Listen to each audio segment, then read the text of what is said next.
arquitectura y ciudad. Trazos de lo común.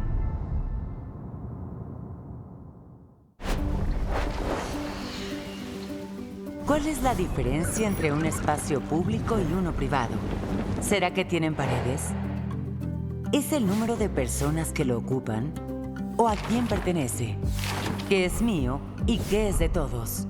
Los espacios públicos determinan la forma en la que convivimos como sociedad. En la antigüedad aparecen muchos ejemplos. El ágora, los foros, las plazas, los centros ceremoniales, incluso el tianguis. Con la llegada de la colonia, las plazas mayores, además de ser espacios de encuentro, también fueron lugares de control político. Con el paso a la modernidad, eventualmente nos fuimos separando.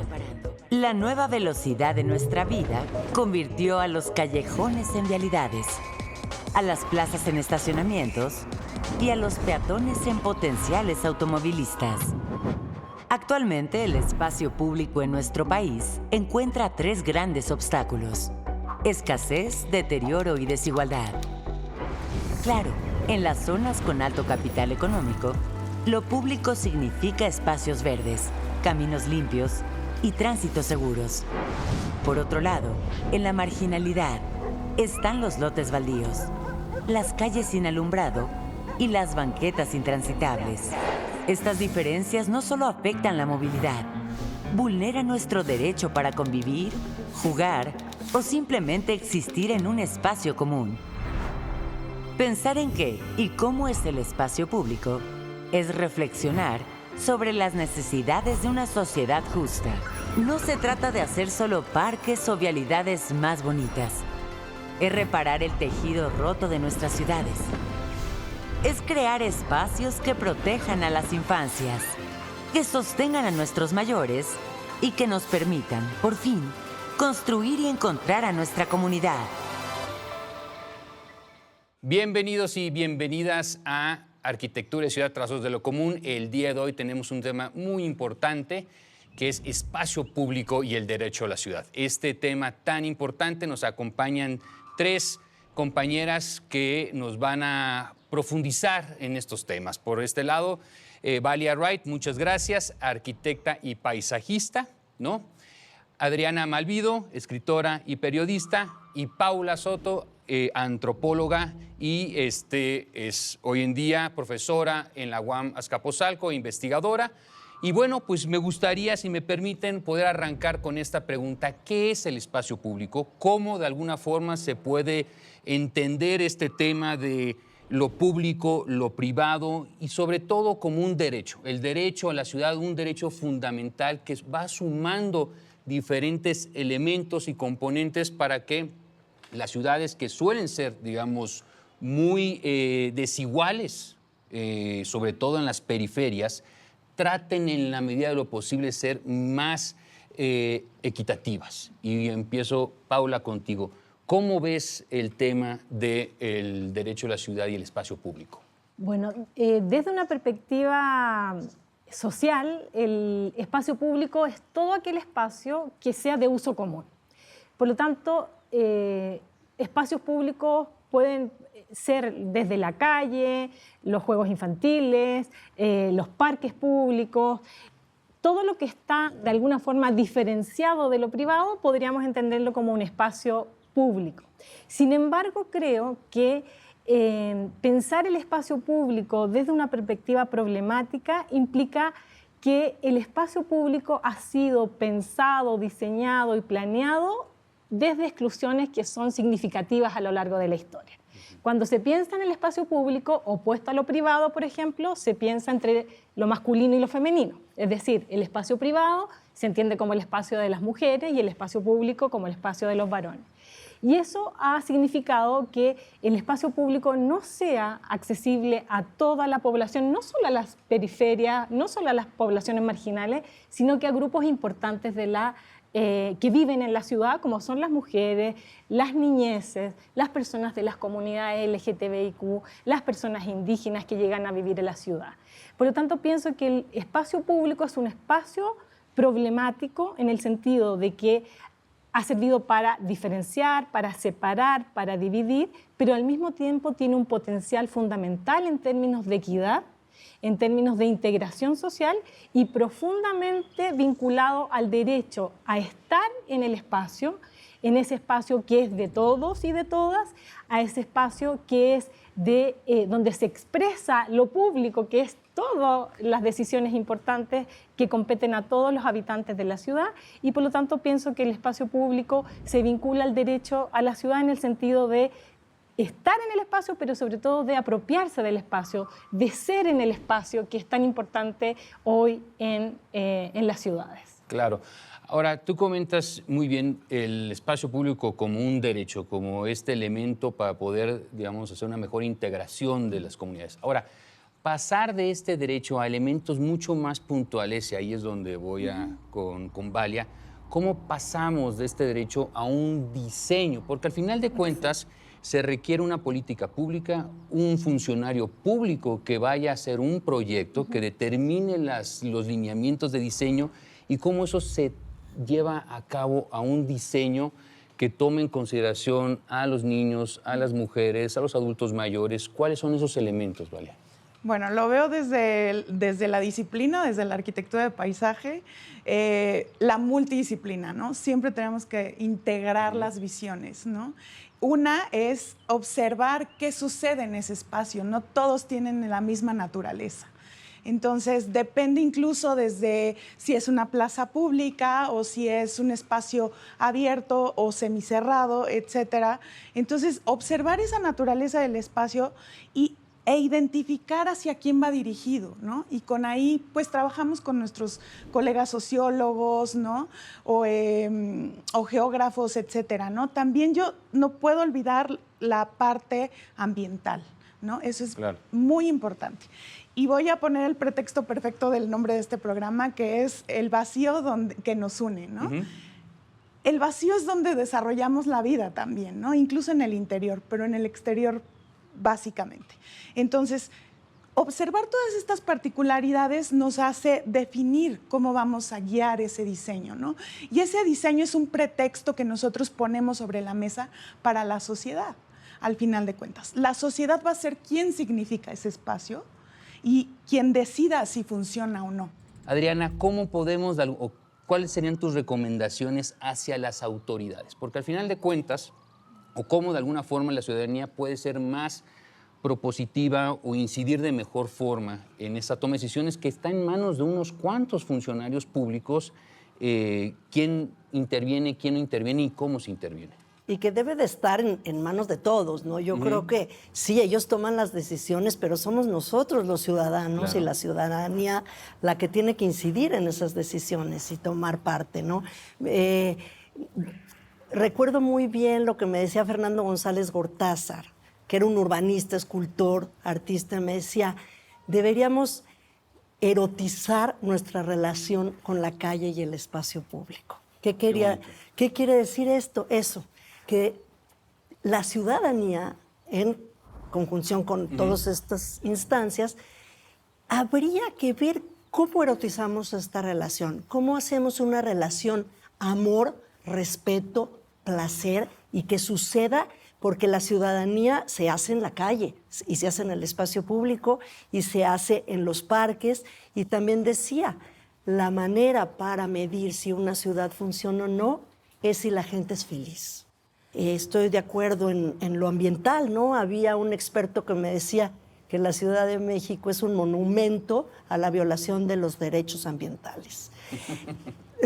Javier Riojas. Pero también tenemos islas, creo que son islas que tendrían que crecer para que sea toda la ciudad. El parque, la plaza, es el lugar donde se reconcilia uno con la humanización de esta vida urbana, donde se generan estas relaciones, estos vínculos ciudadanos, y esta como introspección se enriquece el interior. En la Ciudad de México tenemos una luz muy especial. Yo he entrevistado a muchos artistas que vinieron de fuera a vivir aquí y se quedaron por la luz, porque les gusta la luz para pintar aquí. Entonces, si nosotros oscurecemos la ciudad, lo que hacemos es provocar violencia, provocar una relación no de amor, sino de rechazo a la ciudad. Y una ciudad que agrede al ciudadano, pues el ciudadano va a agredir a la ciudad. Es una relación mutua, ¿no? Entonces creo que por ahí va, ¿no? Por fomentar los espacios verdes. Creo que la Organización Mundial de la Salud sugiere algo así como 16 metros cuadrados por habitante, y tenemos como 5. 6 en la Ciudad de México. 6 en la Ciudad de México. Es muy poco. Entonces, todo esto, como tú dices, es transversal, porque eso tiene que ver también con la seguridad, con la felicidad, con la relación amable, con el transporte público. ¿Y cómo vas a provocar esa felicidad si la gente tarda 2 horas o 3 en llegar a su espacio de trabajo? Quizá en estas islas, ¿no?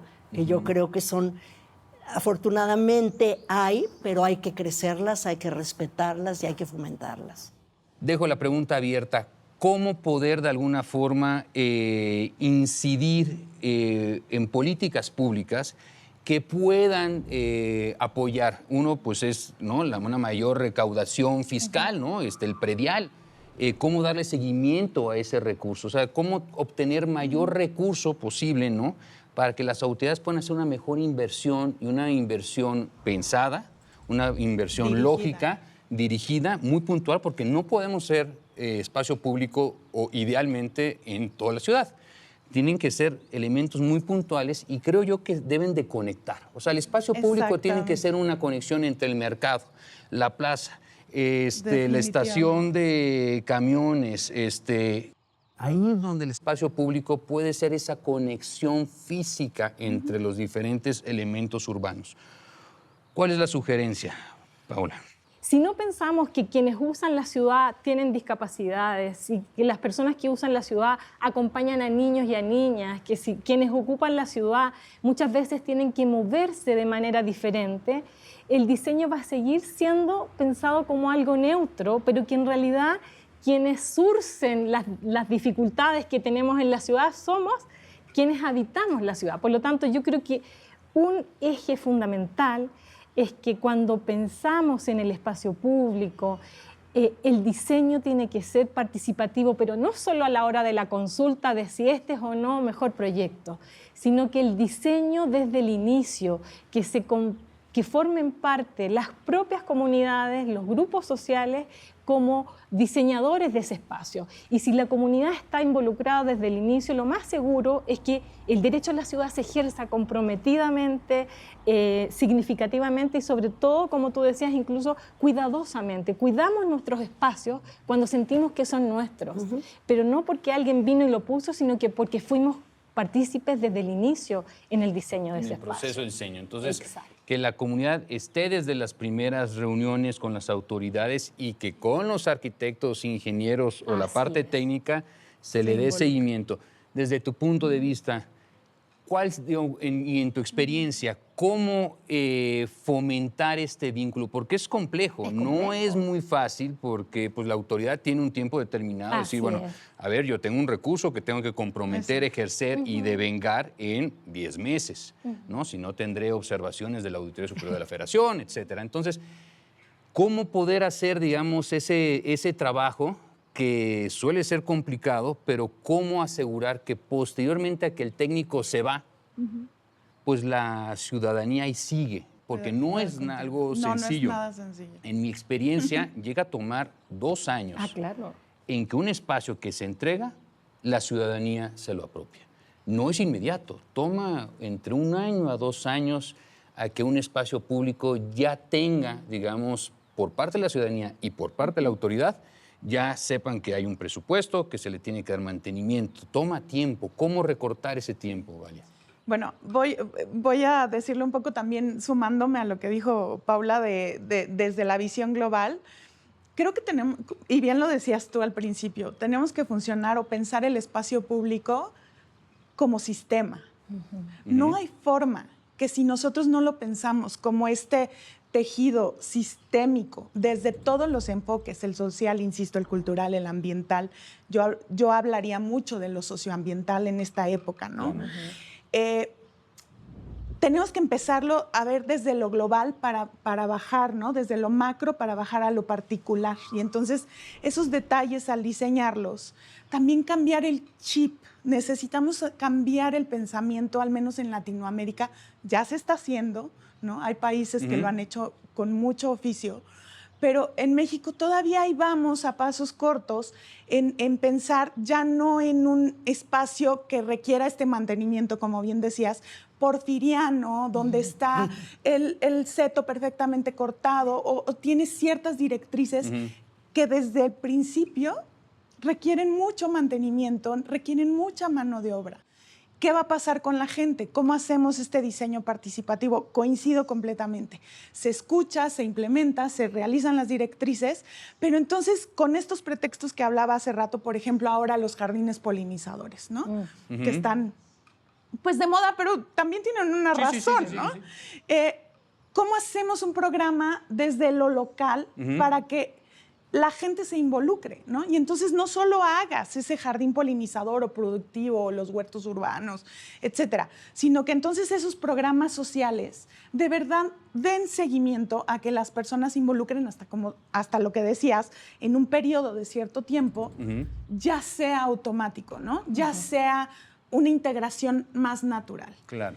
Pero de verdad creo que tenemos que cambiar la perspectiva desde lo global.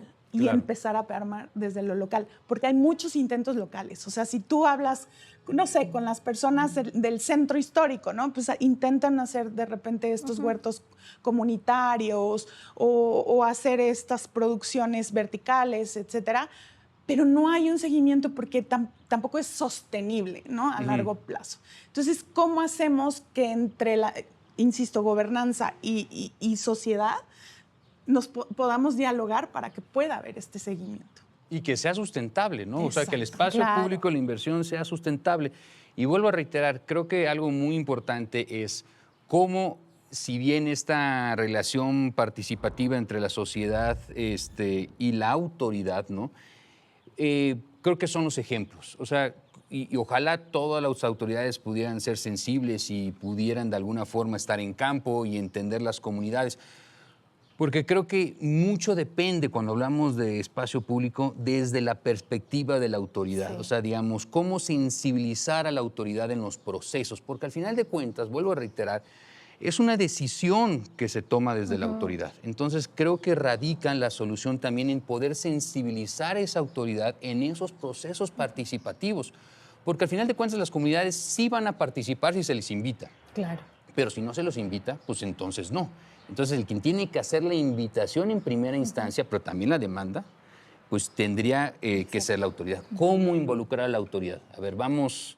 Tendrían que llegar educadas. Claro. Tendrían que llegar preparadas para eso y no cada vez que cambia la autoridad que la ciudadanía tenga que otra vez enseñarle, mira, no, tendrían que llegar y salir de ahí. Claro. ¿No? Entonces, bueno, yo creo que en la medida que se hagan programas como este y que la ciudadanía se vuelva más participativa, pues puede ser más humano todo esto, ¿no? Decía Chillida, voy a decir una frase que me gusta mucho. El vacío, por cierto.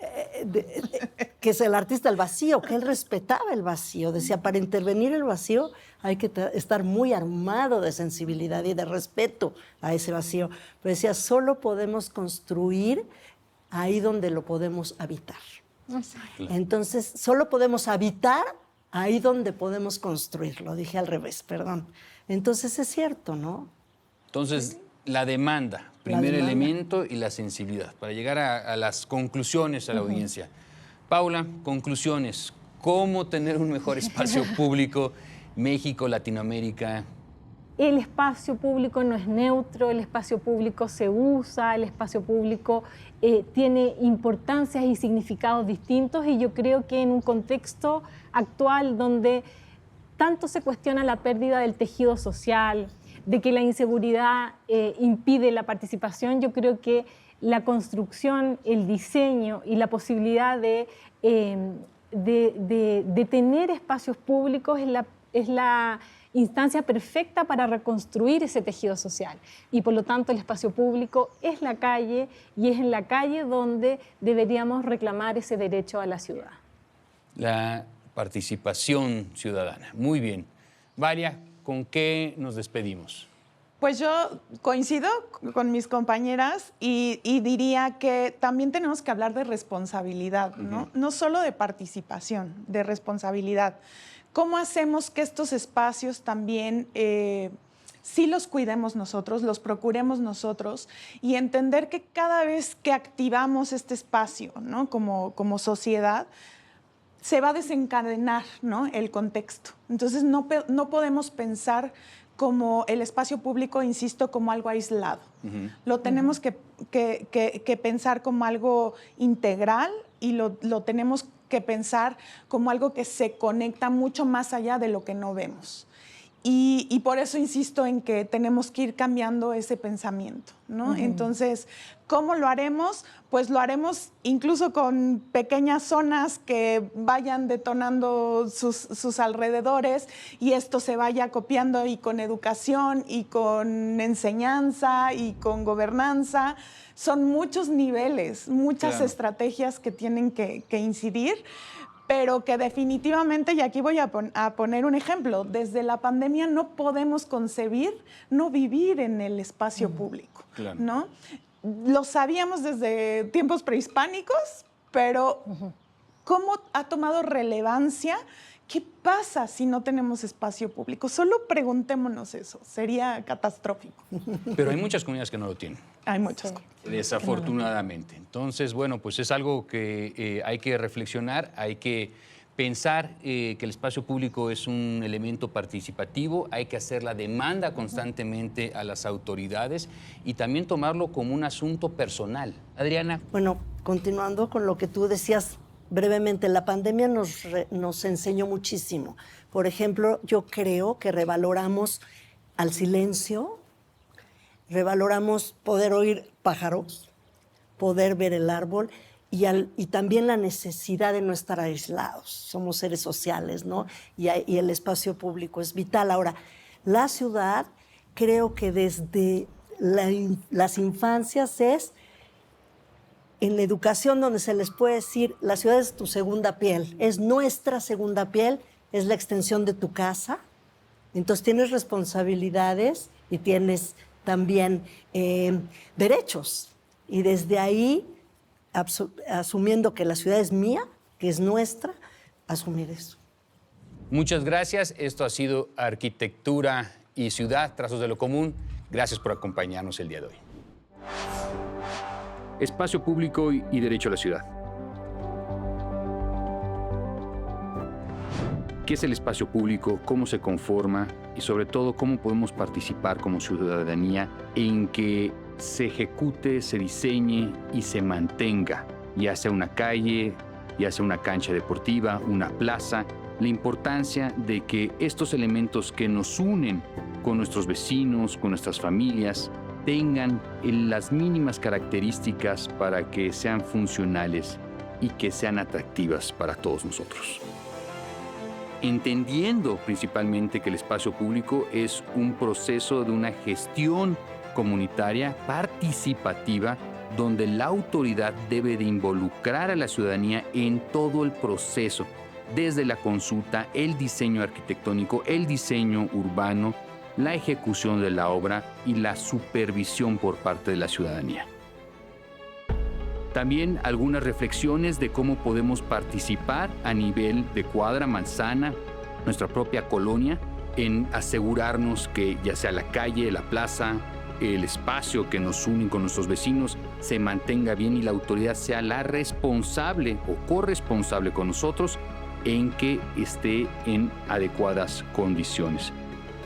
Entender que el espacio público es un espacio de democratización, de acceso a un servicio básico, a un derecho de todos nosotros, de la ciudadanía, es un elemento fundamental para que desde la ciudadanía, en coordinación con las autoridades, vayamos mejorando este espacio que nos une a todos, este vacío del espacio público.